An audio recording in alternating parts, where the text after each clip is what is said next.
Sanibonani wey'ngane zakwethu, ngithembe nonke niyaphila nibe nemini enhle. Hheyi,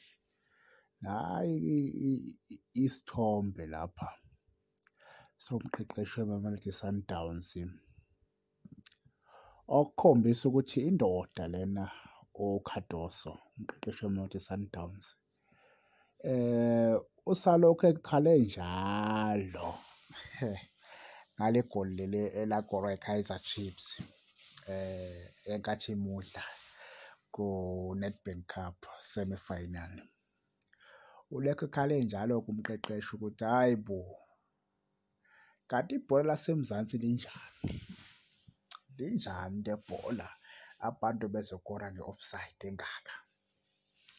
Uthi yena akaneme neze ngale ngokuthi i-Chiefs yamudla ukuthi imrobhile. Uthi le nto akayazi yena le ezweni lakhe ukuthi i-team isingakora nge-offside engaka. Kungajajwa lutho, kungenzeke lutho.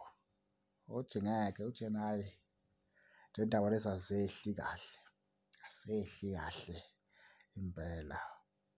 Umbuzo engiwubuzayo-ke mina noma engisibuza wona nje ukuthi ukube i-Sundowns ekore ngale goli elakorwa i-Kaizer Chiefs, ngabe uyakhuluma yini yena?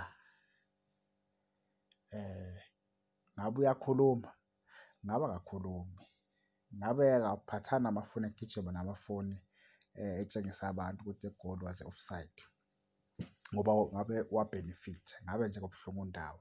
Kodwa ngoba uyabona ukuthi i-Chiefs yamudla and uyabona ukuthi usengcupheni yokuthi aphakamise ikhaphu eyodwa kule sizini okuyi-league kuphela. Yiyo-ke into emphatha kabi kakhulu ukuthi ama-chances ukuthi aphakamise ikhaphu eyi-one kule sizini a-high ngoba lamanye amakhaphu ku-Nedbank akasekho.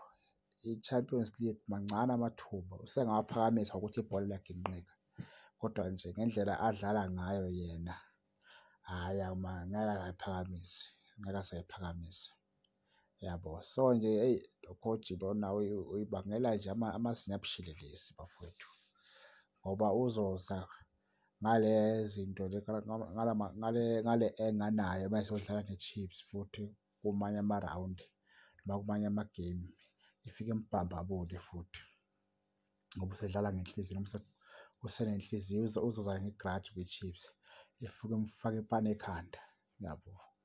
So nje hhayi indoda ayibekezele bafowethu, kuseMzansi lana. Maybe asithembe ukuthi i-V_A_R bazosilethela yona ezoqeda ukukhuluma, ezovala nje umlomo kube ne-peace. Uma kudliwa idliwe, uma uwina uwine, i-V_A_R ikhona. Siyalibonga ithuba .